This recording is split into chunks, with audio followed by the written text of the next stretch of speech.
yang mempertahankan tahlil ni tuan-tuan sekalian di Nusantara kita. Betul tak? Setahu saya tuan-tuan, dekat Mekah tak ada, kan? Dekat Madinah tak ada, dekat negara-negara Islam yang lain tak ada. Yang duk menjadi amalan ni ialah masyarakat belah sini. Khususnya dia datang daripada Indonesia. Kan? Dia datang dari Indonesia. Maka antara di Indonesia yang sangat mempertahankan tahlil ni adalah para pemimpin daripada Nahdlatul Ulama. Para pemimpin Nahdlatul Ulama. Baik, pemimpin Nahdlatul Ulama bila dia mempertahankan tahlil, dia kata asal-asal orang yang mentradisikan tahlil ni adalah bermula daripada Wali Songo, Wali Sembilan. Maknanya apa tuan-tuan? Maknanya orang yang mempertahankan tahlil pun dia tak kait tahlil ni dengan Imam Syafi'i, dia tak kait tahlil ni dengan Imam Nawawi, dia tak kait tahlil ni dengan Al-Buwaiti, dengan Syekh Ar-Ramli apa semua, dia tak kait dengan ulama-ulama besar dalam mazhab Syafi'i, tapi yang dia kait hanya dengan Wali Songo. Nak cerita sejarah ni kena cerita betul Benda tu datang daripada mana? Tuan-tuan tunjuk kat saya, ada tak tahlil ni berasal daripada tanah Melayu, semenanjung tanah Melayu? Tak ada. Bila kita cari, kita tak jumpa. Yang kita jumpa sejarah dia datang dari Indonesia, dia datang daripada tanah Jawa dan sebagainya, dan yang memperkenalkan ini adalah Wali Songo. Maka Wali Songo ni tuan-tuan, 9 pejuang Islam di tanah Jawa ni, dia sangat berjasa. Yang tu kita akui, dalam sejarah dia sangat berjasa. Sekarang kita nak faham. Kita nak faham kenapa Wali Songo ni dia mempopularkan tahlil. Itu yang kita nak tahu, tuan-tuan sekalian. Maka dia kata bahawa benda ni dia kata kerana cara yang diguna pakai oleh Wali Songo dalam berhadapan dengan orang-orang Jawa yang terlalu tebal dengan pengaruh daripada Hindu dan Buddha. Kerana unsur cultural tu, budaya itu sangat menebal. Maka Nahdlatul Ulama mempertahankan Wali Songo dengan mengatakan bahawa pendekatan yang diguna pakai oleh Wali Songo ialah dengan menggunakan pendekatan budaya, cultural. Macam mana? Apa maksud pendekatan budaya? Maksudnya ialah dia memelihara budaya yang sedia ada dengan membuang unsur agama yang jelas, menggantikan dengan satu amalan yang kita sekarang duk panggil tahlil. Apa dia budaya yang dahulu ada? Iaitu budaya berkumpul tadi tu. Budaya berkumpul tadi. Maka dia kata apa? Dia kata bahawa cara dakwah yang diguna pakai oleh Wali Songo ini ialah dia mengkedepankan cara budaya untuk diperkenalkan kepada masyarakat Jawa pada ketika itu. Dan dia kata bahawa Wali Songo tidak mengambil pendekatan untuk buang budaya itu daripada masyarakat. Dia tak buang. Malah dia kata dia biarkan tradisi itu berjalan supaya cara mereka penetrate masuk dalam masyarakat itu adalah penetration yang halus. Jadi nak masuk dalam masyarakat itu, kumpulan Nahdlatul Ulama mempertahankan cara Wali Songo. Dia kata dengan sebab cara macam inilah menyebabkan Wali Songo berjaya mengembangkan Islam dalam masyarakat. Dia kata. Baik. Kemudian dia kata apa? Dia kata bahawa dia biarkan tradisi itu berjalan, yang dia ganti hanya isi dalam tu. Yang berkumpul tu dia pertahankan, dia biarkan berkumpul, tapi isi, pengisian dalam tu yang dia ganti. Baik, dalam tradisi lama macam mana? Tradisi lama Hindu yang dianuti oleh orang-orang Jawa pada ketika itu macam mana? Dia kata bila ada orang mati, maka sanak saudara ni apa semua ni pakat berkumpul, jiran tetangga pakat berkumpul ramai-ramai di rumah kematian tadi. Pakat berkumpul ramai-ramai. Mereka bukan sahaja mendoakan mayat, tapi main judi dengan mabuk. Main judi dengan mabuk. Yang tu yang tuan-tuan boleh tengok masyarakat Cina sekarang kan. Masyarakat Cina sekarang tuan-tuan boleh tengok. Mati kadang-kadang dia simpan lama tu. Kalau lagi kaya orang tu, lagi lama dia simpan. Masa saya berjiran dengan satu jiran Cina hari tu tuan-tuan, 3 hari ke seminggu, saya tak ingat, 3 hari kalau saya tak silap kan. Dia memang cara dia simpan. Kita orang Islam menyegerakan pengkebumian, dia simpan. Dia berjudi, dia mabuk dan sebagainya. Jadi Wali Songo ni tuan-tuan, dia tidak bubarkan tradisi itu serta-merta, tak. Dia ambil dengan cara perlahan. Sebab apa cara perlahan? Bila kita mengaji uslubud dakwah kan, kita mengaji uslubud dakwah, kita tengok cara Quran turun. Bila dia nak haramkan riba, bila dia nak haramkan sesuatu perkara, maka dia haramkan secara beransur-ansur, tidak secara faj'atan, tidak cara tiba-tiba mendadak, tak. Dia cara ruwaidan, qalilan wa qalilan, sikit-sikit. Itu cara Quran cerita kepada kita macam mana Allah Ta'ala dia nak haramkan benda yang menjadi kesukaan orang-orang Arab dahulu. Macam Abdul Rahman bin Auf, bila dia buat kenduri dengan khamar, dengan alkohol kan, arak. Dia hidangkan arak, para sahabat lain pun pakak mabuk pada masa tu sebelum diharamkan khamar. Mana sahabat Nabi pun memang pakak mabuk. Itu yang kata cerita yang qul ya ayyuhal kafirun tu, yang bertukar ayat tu. Baik. Jadi muslimin muslimat sekalian, kaedah yang sama diguna pakai oleh Wali Songo untuk masuk dalam masyarakat yang masa tu sangat menebal dengan tradisi meratapi kematian. Okey, nampak tak? Baik, tuan-tuan sekalian. Lepas tu dia kata apa tuan-tuan? Dia kata maka masyarakat tetap berkumpul di rumah mayat, cuma acara sahaja ganti.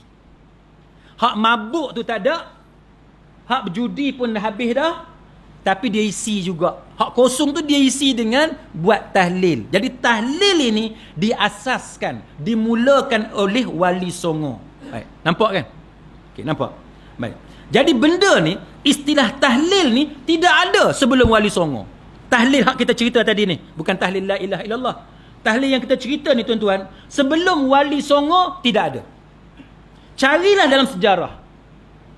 Yang orang kata dekat Syam apa semua tu zaman Imam Nawawi, yang tu benda lain, bukan tahlil ni. Bukan tahlil yang kita cerita ni. Muslimin muslimat sekalian. Maka dia kata sebab tu sampai sekarang adanya sebahagian besar daripada masyarakat kita tetap mempertahankan tahlil, dan kalau ada orang yang meninggalkan amalan tahlil ini, maka golongan itu dipandang serong. Maka kita tengok apa dia alasan pihak yang tidak bersetuju dengan tahlil. Baik, pihak yang tidak bersetuju dengan tahlil ni, muslimin muslimat sekalian, kita dapati bahawa mereka mempunyai beberapa argument. Apa dia argument dia, tuan-tuan sekalian? Dia kata bahawa nombor satu, dia kata zaman Nabi hidup,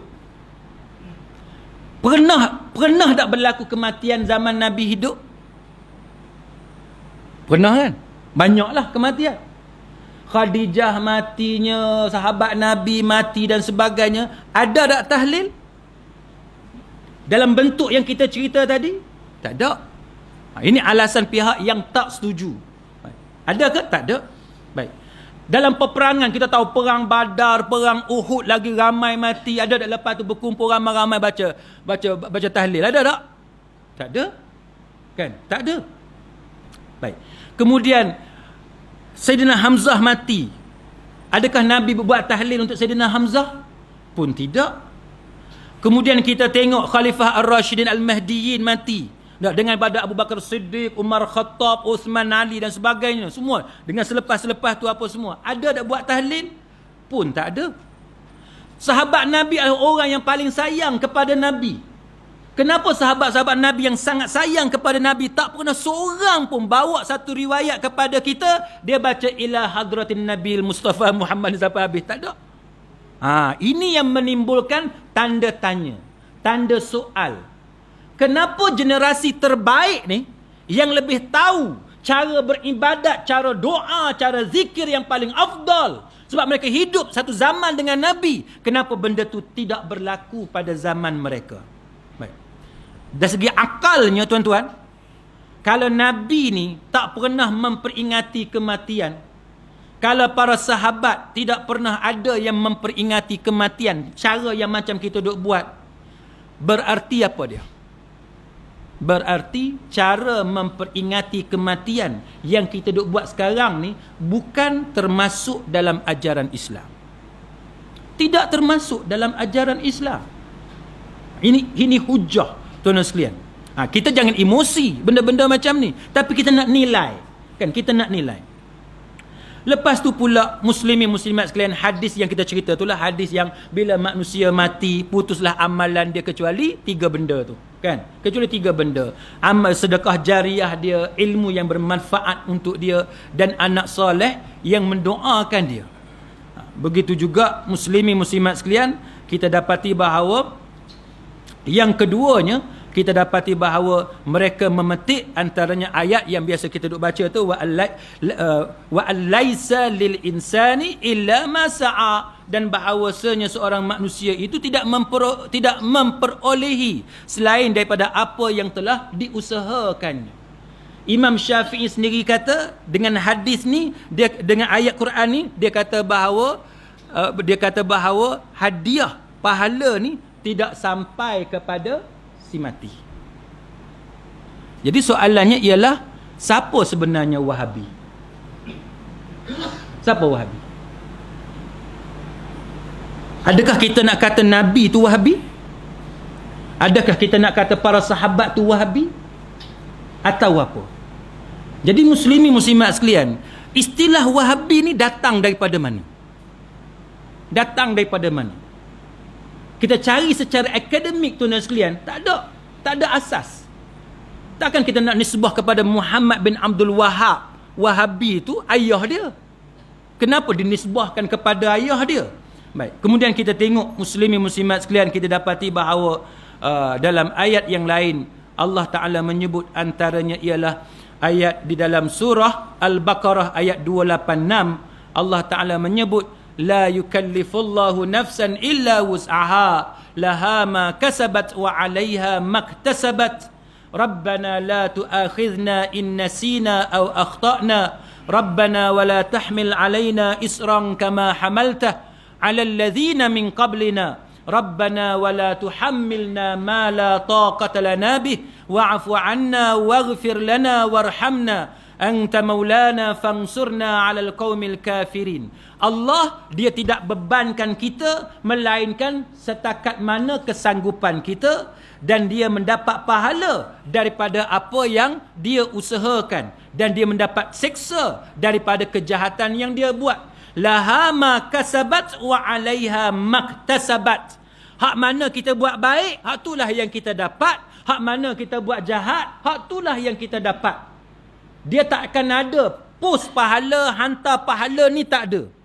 Itu mengikut kefahaman sebahagian fuqaha, termasuklah Imam Asy-Syafi'i rahimahullahu ta'ala. Tapi pada masa yang sama, tuan-tuan sekalian, kita tak nafi bahawa para ulama memang berbeza pendapat, sama ada sampai ataupun tidak. Jadi kalau para ulama berbeza pendapat, kenapa kita tak boleh mengharmonikan keadaan macam ni dengan mengatakan bahawa siapa yang setuju dengan pendapat yang pertama pun betul, siapa yang setuju dengan pendapat yang kedua pun betul. Sama ada kita hadiahkan pahala pun kita hormat, siapa yang kata tak sampai pahala pun kita hormat. Tak boleh ke? Kenapa kita nak guna istilah-istilah yang menyakitkan hati saudara seagama? Ini antara perkara yang dihujahkan. Apa lagi yang kita nak? Apa lagi kita nak? Sampai hati kita tuduh saudara seagama kita dengan istilah Wahabi semata-mata kerana kita nak pertahankan satu amalan yang dimulakan bukan oleh sahabat Nabi, bukan tabi'in, bukan siapa-siapa, tapi hanya Wali Songo. Tuan-tuan sekalian, nak tanya, Wali Songo dengan kita sekarang ni berapa jauh masa dia? Lama dah. Betul tak? Dah lama dah. Kenapa tidak ada perubahan zaman kita sekarang? Nak tanya, tuan-tuan datang daripada keluarga Hindu ke? Tuan-tuan datang daripada keluarga Buddha ke? Ada? Tak ada kan? Kita lahir-lahir celik-celik mata, Sama ada dua je kita ni, Melayu atau mamak, dua tu lah. Betul tak? Di Penang ni lah, dua tu je. Keluar buka-buka mata kita Melayu atau buka-buka mamak. Tanya ayah belah ayah semua mamak, semua Melayu. Belah mak semua Melayu, semua mamak. Jadi apa masalah sampai tahap kita sangat begitu begitu kuat mempertahankan benda yang diasaskan oleh Wali Songo yang buat tu hanya temporary. Hanya temporary, semata-mata zaman peralihan, in limbo, zaman transit, peralihan daripada satu zaman kufur, zaman jahiliyah, zaman Hindu, zaman Buddha ni kepada zaman Islam. Dia buat satu benda sebagai peralihan sahaja. Yang kita sampai sekarang untuk pertahan tu pasal apa? Ini benda yang sangat pelik yang kita tak faham, muslimin muslimat sekalian. Maka dengan sebab itu kita minta tuan-tuan sekalian, jangan bergaduh dengan benda-benda macam ni. Kalau siapa masih nak buat lah, kita nak buat macam mana? Dah bagi tahu dah, kan?